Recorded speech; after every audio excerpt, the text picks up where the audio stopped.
Exitosa Digital. Mi nombre es Yuyo Rodríguez. Recuerda que estás en la multiplataforma de Exitosa, en radio, en los 95.5 de la FM, en las redes sociales, en el @ExitosaP, en Exitosa Noticias y en televisión en la señal 6.1. Hoy vamos a hablar de un tema importante, además que es de coyuntura y además que nos involucra a todos, padres de familia, niños, jóvenes, a todos, y es la educación en el país.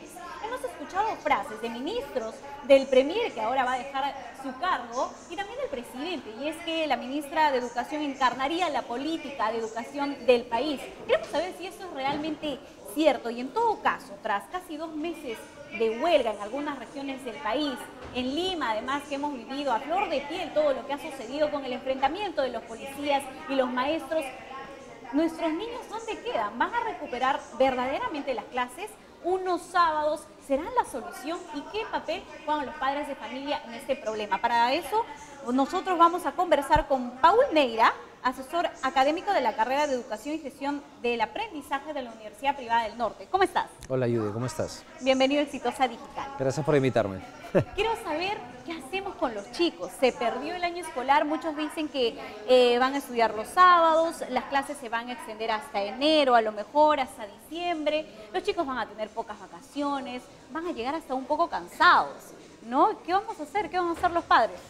A ver, hay varias preguntas en tu introducción, ¿de acuerdo? Mira, a ver, hay una serie de estudios a nivel internacional que prueban que a mayor tiempo de vacaciones, más es la pérdida de los aprendizajes acumulados en el año escolar, ¿de acuerdo? Y hay países en el mundo que tienen más vacaciones y hay países en el mundo que tienen menos vacaciones. Nosotros somos uno de los países que más vacaciones tienen en el mundo. Ah, sí. Sí. Y eso que lo han reducido, ¿no? Y eso que lo han reducido. Sí. Antes era peor. Entonces, la realidad es la siguiente. Mientras más tiempo hay de separación entre el inicio del año escolar y el final del otro, lo que el chico acumuló a lo largo del año escolar como aprendizaje comienza a decaer, de tal forma que al comenzar el año siguiente hay todo un trabajo que se hace en las aulas para poder recuperar eso que se perdió del año anterior, para arrancar motores, digamos, tipo motor diésel, ¿no? Hay que prenderlo y dejar que caliente para que efectivamente pueda hacer lo que tiene que hacer. O algunos maestros le toman un examen de entrada, ¿no? Para saber en dónde están ubicados. Sí. El problema que nosotros tenemos y que estamos enfrentando ahora es que nuestro año escolar ha sido partido en la mitad por el tema de la huelga, y en algunos casos ha habido hasta 70 días de diferencia, que es muy similar a la cantidad de tiempo que sucede en las vacaciones regulares entre final de año y comienzo del año escolar.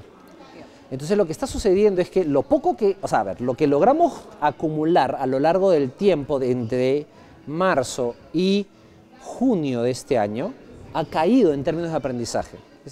No podemos asumir de que estos chicos, no, simplemente voy a conectarme con lo que se hizo en el primer periodo del año anterior, de este año. Eso no va a pasar porque los chicos ya perdieron lo que aprendieron. Entonces lo que estamos enfrentando en la realidad es, desde mi análisis y de la investigación que te digo, es que el año escolar del año 2017 en el Perú va a ser de 5 meses, no de 9 meses. O de 39 semanas, que es técnicamente lo que es la cantidad de tiempo que tiene un chico. Entonces estamos enfrentando una realidad como país y el sistema educativo y toda la sociedad de que vamos a tener un año escolar ligerito, light. Y eso tiene que tener consecuencias, sobre todo para los chicos de 5º año de secundaria, que van a tener menos tiempo, sobre todo los de escuelas públicas, menos tiempo en comparación a sus pares de escuelas privadas que han tenido 39 semanas o casi 9 meses. Y que los más afectados son justamente los de provincia y que a lo mejor tienen el plan de vida de venir a estudiar a Lima. Sucedió en mi caso, ¿no? Probablemente. Yo terminé la secundaria en provincia. ¿De dónde eres? Sin profesor de Tocache, sin profesor a lo mejor y de física, de matemática, y tuve que venir acá a nivelarme. Así es. A perder el tiempo, porque la educación pública lo que debería permitir es que te formes con los pilares de las matemáticas, de la comunicación, es suficiente para que tú puedas de frente postular a una universidad. Claro, si a eso además hay que ponerle una capa adicional, que es que la escuela de alguna manera forma también valores, aproximaciones a la realidad. Y cuando quiebras procesos, quien termina pagando los platos rotos no es el colegio ni es el profesor, es el estudiante. Entonces son 2 capas, una es la de los conocimientos que tú has planteado y la otra es de estas aproximaciones a la vida. que hay que formarlas. Tener menos tiempo compromete también esa experiencia de formación para la vida. Así es, civismo. exactamente. Compromiso con la realidad, compromiso con el país. Y con la política, además, porque ahora nos Exactamente. encontramos con jóvenes que no solamente no saben quién es Maritza Garrido Leca, Obvio. sino que además rechazan la política. No. Bien, hemos terminado analizando un poco la coyuntura, la situación de la educación, pero quiero hablar sobre los padres. Hemos visto movilizaciones, hay colectivos de padres que se interesan por la educación de sus hijos, lo hemos visto muy bien en los últimos meses. Pero ¿qué papel van a jugar ahora en este proceso de recuperación de clases? Ellos juegan un papel muy importante, ¿verdad? Sí, claro que sí. Usted mencionaba que es recomendable que los padres apliquen técnicas para paliar el efecto nocivo y recuperar los estudios. Usted ha planteado 5 técnicas. Le voy a leer la primera para que usted me explique y profundice. La primera es solicitar en el centro educativo los temas que se van a realizar mensualmente para conocer cuál será la ruta del sílabus escolar. Sí, Cuénteme a y ver, al explíqueme un poquito. tener la realidad de que tenemos 5 meses de clases, asumiendo de que nos vamos a ir hasta enero, porque ojo, irnos hasta enero significa más plata que se gasta en el Estado, porque los profesores nombrados en el Perú trabajan del 1 de enero, bueno, es feriado, desde 2 de enero hasta el 31 de diciembre y automáticamente continúan. Pero el 46% de los profesores en el Perú son contratados a tiempo parcial, o sea, a tiempo determinado. Entonces, los contratos de los contratados, valga la redundancia, se acaban el 31 de diciembre.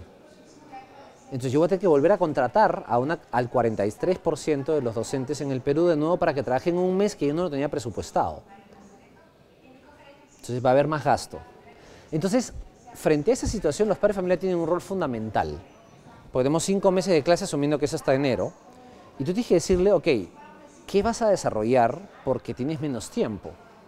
Y tienes que decírmelo, porque además es ley de transparencia, o sea, dime qué vas a hacer con mis hijos. Entonces hay un rol clave del padre de familia para fiscalizar, en un sentido, la capacidad del profesor para poder cumplir ese plan de trabajo. Entonces el padre de familia tiene que acercarse al colegio y decirle al padre de familia, por favor, dime qué vas a desarrollar de aquí, o sea, no sé si te lo voy a poder presentar aquí hasta enero, pero por lo menos dime qué vas a hacer los próximos 30 días.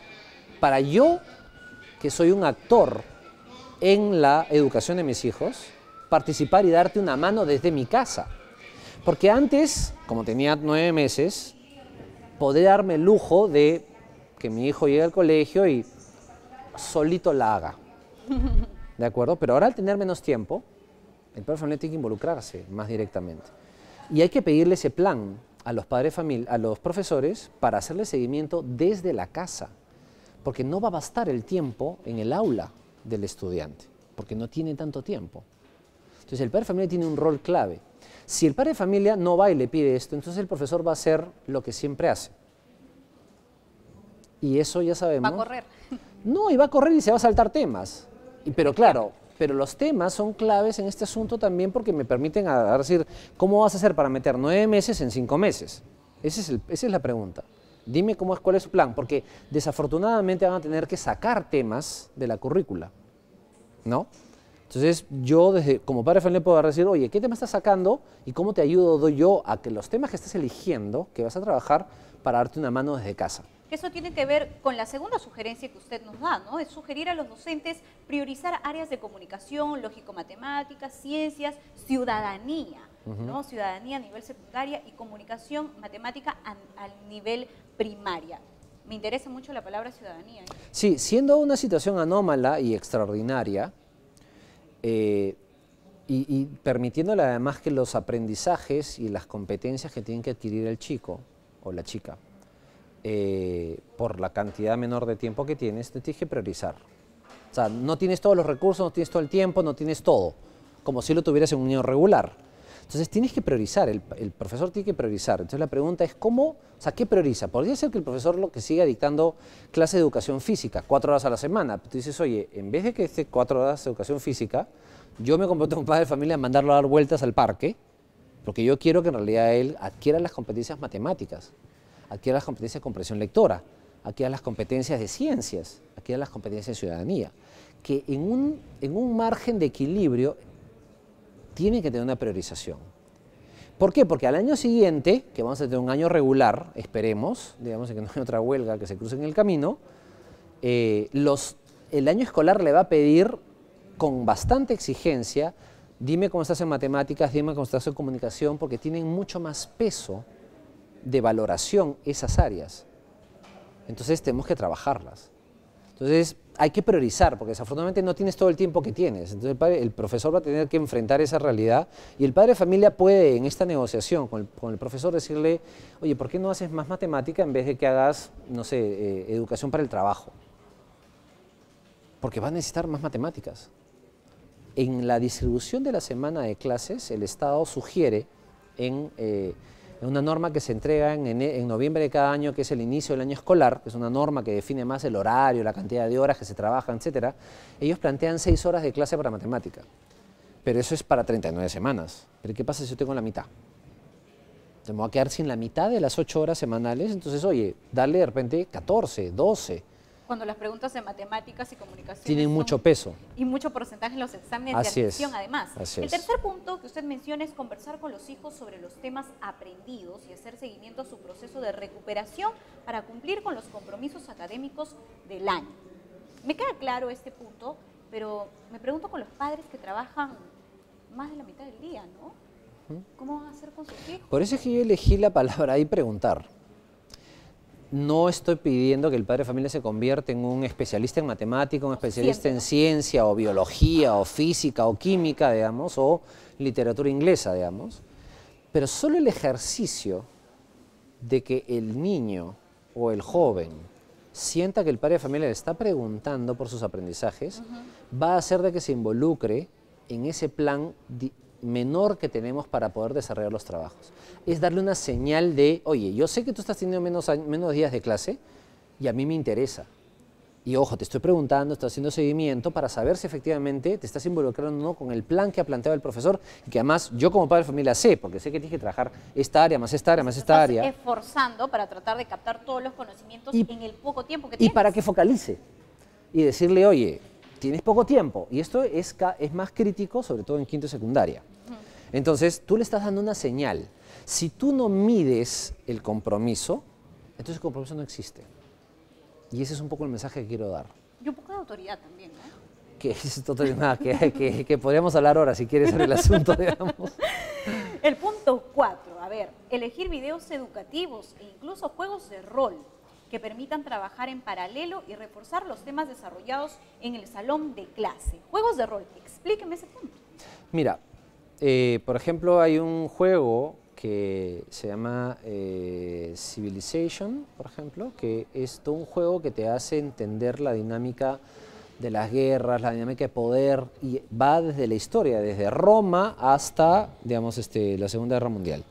Entonces, una forma, además de involucrar, o sea, no solo el padre de familia tiene que dar el rol de, a ver, ¿dónde estás? ¿Cómo está? A ver, vamos a ver el calendario, en qué año fue, sino que además los chicos de ahora son digitales, son nativos digitales, entonces jugar en generar interés y compromiso con esto que están haciendo, que es complicado, que es menos tiempo, es una forma de engancharte con ellos y darles oportunidad de decirle, oye, mira, en YouTube hay 500.000 videos que podrán reemplazar sin ningún problema una hora de clase, porque además la clase es más aburrida, porque hay una pizarra, hay tiza, hay mota, hay polvo, el chico me molesta y ta. No, y entonces, además que en YouTube puedes aprender exactamente, así es. hasta idiomas. Entonces, parte de esta recomendación es, padre de familia, juega con los intereses de tus hijos para que se involucren no en el trabajo escolar, sino que se comprometan con su aprendizaje, porque en la medida en que nosotros demos esas señales, Judy, tú vas a poder lograr tener un adulto el día de mañana que entiende que no basta solo con terminar el instituto técnico o la educación superior universitaria para acabar su proceso de aprendizaje, sino porque lo que nos está mostrando el mundo hoy en día es que tú tienes que aprender toda la vida, hasta que tengas 60 años. Te vas a poner un poquito menos, o sea, un poquito más, digamos, en aprender, porque las neuronas están un poco cansadas, ¿de acuerdo? Pero, básicamente, ¿cuál es el mensaje que estás mandando en esta situación que estamos de crisis? Es, por si acaso vas a tener que aprender toda la vida. Y estos elementos de juegos, de gamification y además cosas como YouTube son elementos que nos van a permitir asimilar esa actitud frente al aprendizaje. ¿Qué es lo que mucha gente, o sea, hay mucha gente que dice, entre los cuales me encuentro yo, y no es mucha magia en el asunto, es tú vas al colegio a educarte y después aprendes fuera del colegio. Eso no tiene sentido. ¿Qué es lo que sucede en el salón de clases? Se para un señor o una señorita y te enseña.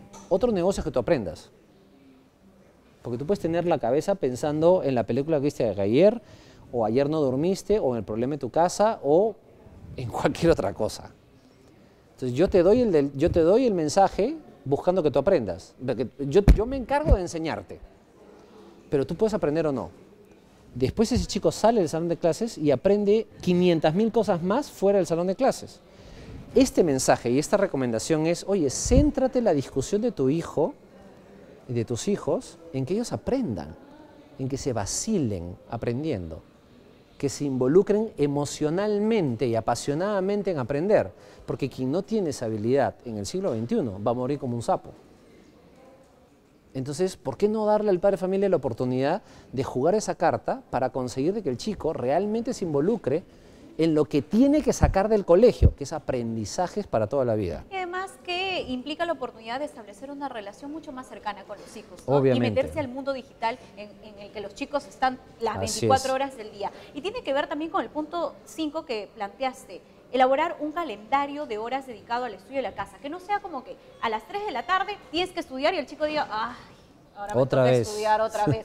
No, que diga, oye papi, siéntate conmigo y discutamos a lo mejor y un poco de la Segunda Guerra Mundial. Obviamente, o de lo que pasó con lo que dijiste ahora con el tema de Marisa Guerrero Leca, digamos, ¿no? De que nadie sabe. Y es porque no estamos generando esos espacios. O sea, pero además esa recomendación tiene una segunda, si quieres, una agenda oculta. Ajá, ¿De acuerdo? Y es que nada se consigue en esta vida si no planificas. Las cosas no suceden al azar. La suerte es una condición en la cual cree mucha gente, pero realmente no tiene payoff, pues. Lo que manda es que tú te pongas una meta clara. Disciplina. Que tú te plantees una disciplina, que tú te plantees pasos adecuados y específicos, que dediques tiempo, que te esfuerces en conseguir las cosas que te planteas. Si no te pones eso como una adquisición de un aprendizaje de vida, lo que va a suceder es que cuando llegues a la universidad, cuando llegues al instituto técnico, vas a desafortunadamente que comerte el sapo, pues. Hay mucha gente que en el colegio es extraordinaria, llega a la universidad y no sabe cómo funcionar. Es porque no tienen estructura para poder enfrentar una exigencia distinta a la de simplemente sentarme en un salón de clases y hacer sí al profesor. Porque en la universidad o en el instituto técnico te pide cuál es tu opinión, qué piensas, cómo vas a hacer. Este tipo de cosas de una orden, de una planificación mínima, fundamental, que se va adquiriendo con el tiempo, es una cosa que también tenemos que jugar, sobre todo en el contexto en el cual estamos ahora, de que tenemos 5 meses de clase en un año escolar que normalmente tiene 9 o 10, dependiendo del colegio. Además, Paul, te quiero preguntar, y esto ya para finalizar, ¿la política de educación en el país, que es lo que comencé esta entrevista, debe ser encarnada en una persona? No. No, porque parte de la lógica, o sea, tú revisas el discurso y todo el mundo dice la educación tiene que ser una política de Estado, la educación tiene que ser una política de Estado. A ver, analizamos la frase. ¿Qué significa una política de Estado? Nadie encarna el Estado somos todos. Y es una cosa que como sociedad, como bien común, hay un acuerdo social que dice esta cosa tiene una prioridad importantísima. Y que no tiene fecha de caducidad. Exactamente. Además. Y que nunca se acaba, porque, digamos, siempre es perfectible. Es imposible entonces que tú desinstitucionalices una política de Estado encarnándola en una persona. Y eso es una pendiente muy suave y súper resbalosa en la cual podemos caer fácilmente. ¿Y qué han caído, pues? Claro, porque no existen salvadores de esta historia. Existen personas que asumen una responsabilidad en servicio público y que entienden que hay una avenida sobre la cual se desarrolla el sistema educativo peruano, y la pregunta es cómo elegir estratégicamente dentro de esta avenida, cómo logro mejores resultados en el menor tiempo posible con la cantidad de recursos que yo tengo, porque tienes un presupuesto, tienes un equipo de gente y tienes una cantidad limitada de personas y de tiempo. Eso es institucionalizar. Nosotros en el sector de educación nos hemos quejado por muchísimo tiempo de la desinstitucionalización, de la cambiante forma de tomar decisiones en la política educativa. Ahora que tenemos ya 3 gobiernos, incluido el del presidente Kuczynski, o sea, desde Alan García, el gobierno de Ollanta y el del presidente Kuczynski, en el cual hay líneas que ya se están forjando de 12, 11 años de seguimiento y que no han dependido ni del presidente, porque ya se fue el presidente, ya dejó de estar Humala, dejó de ser el presidente García, y en el 2021 el presidente Kuczynski dejará de ser presidente y la línea va a continuar. Han pasado 5 o 6 ministros de educación y la línea continúa. Entonces, personalizar eso es una jugada poco lógica, porque la realidad te dice lo contrario. Entonces, hay un principio de realidad que tienes que respetarlo y que no puedes zafarte del asunto. Y la meritocracia es una cosa que viene desde el gobierno de García y no ha cambiado y va a continuar. El tema de la apuesta por la infraestructura tuvo un primer momento fuerte en el gobierno de García. Con Saavedra tiene una línea súper fuerte y también tenemos en esta cuestión. Y así comienzas a mirar las grandes políticas educativas, las grandes líneas que hay ahora actualmente y continúan sin que se melle el que entre una persona que conduzca esa política y continúe con el siguiente. Muy bien, quedó claro, totalmente claro. Muchas gracias por Gracias a ti.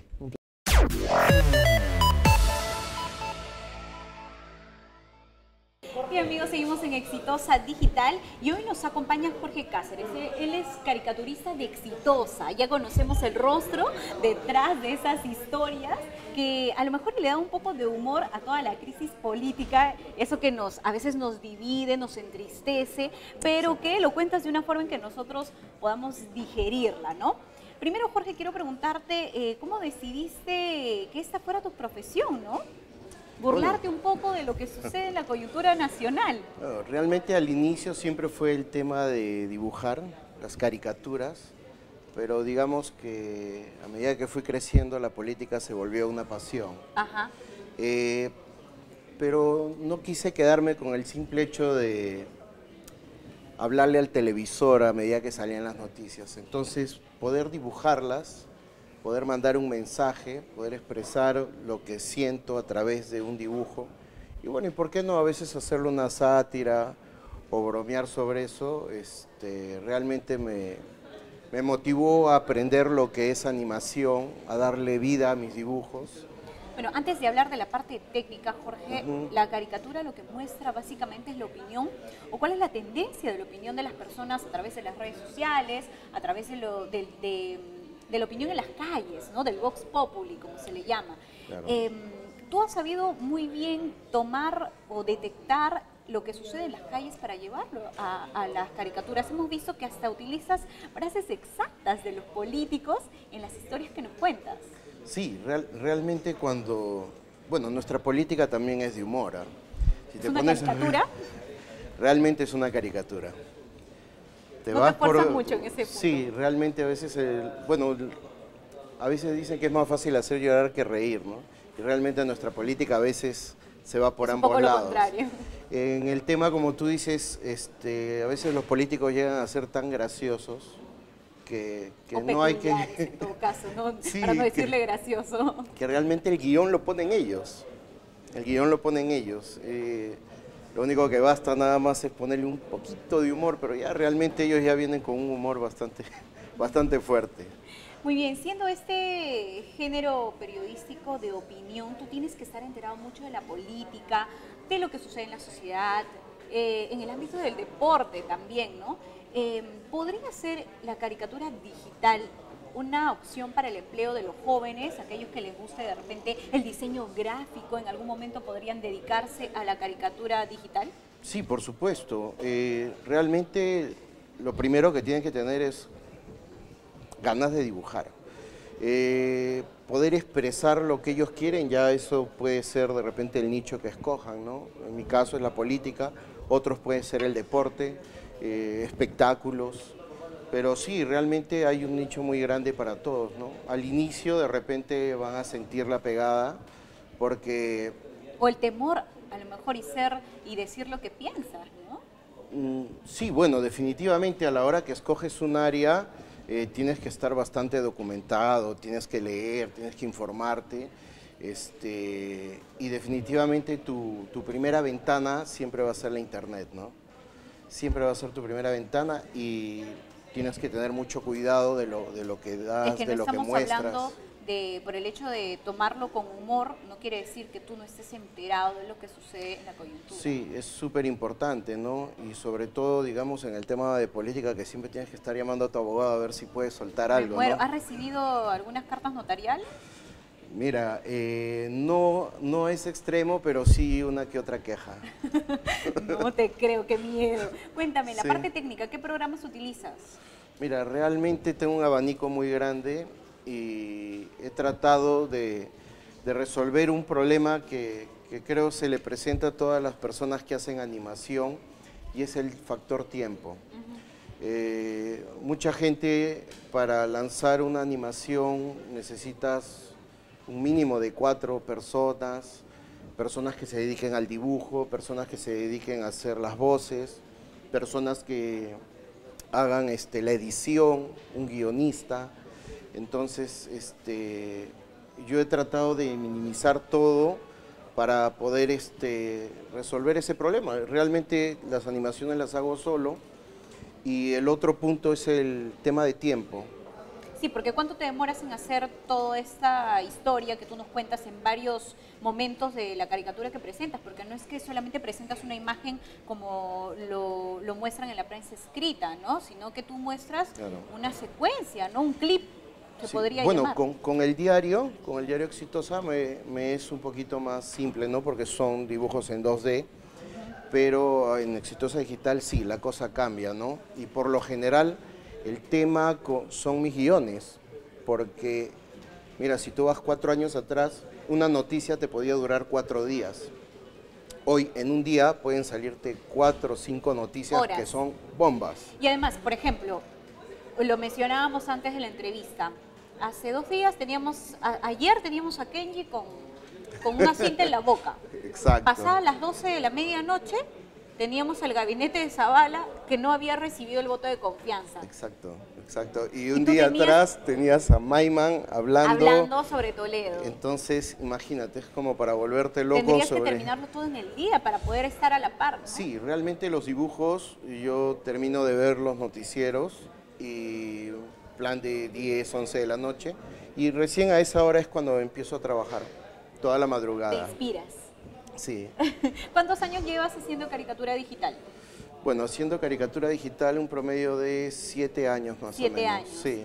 ¿Y sí, sí, has sí. trabajado en medios de comunicación Mira. o te gusta siempre trabajar por las redes sociales, a lo mejor que tiene un alcance impresionante, que a veces se subestima y que el survey radial a lo mejor o las mediciones de televisión en algún momento no lograrían ni siquiera imaginarse, ¿no? Mira, yo le digo a los jóvenes que una cosa lleva a la otra.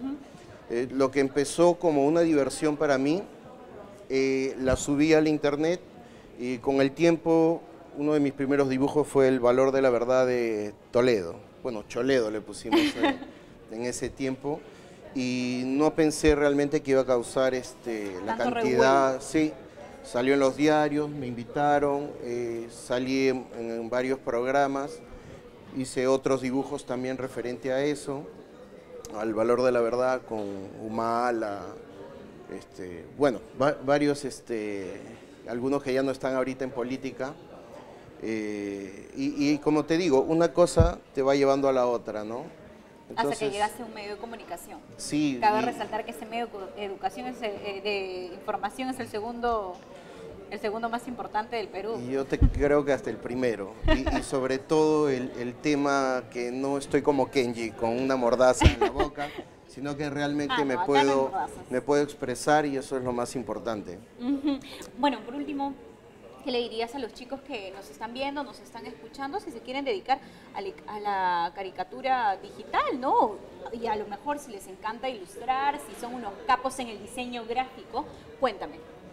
Sí, mira, lo que yo les diría es de que continúen, que sigan, que no se dejen desanimar, porque mucha gente a veces te dice que no vas a ganar mucho con el dibujo, y no, realmente el tema es no dejarse desanimar, continuar, y sobre todo que sean originales, porque uno puede adquirir la técnica de alguien, pero en tu producto tienes que ser original.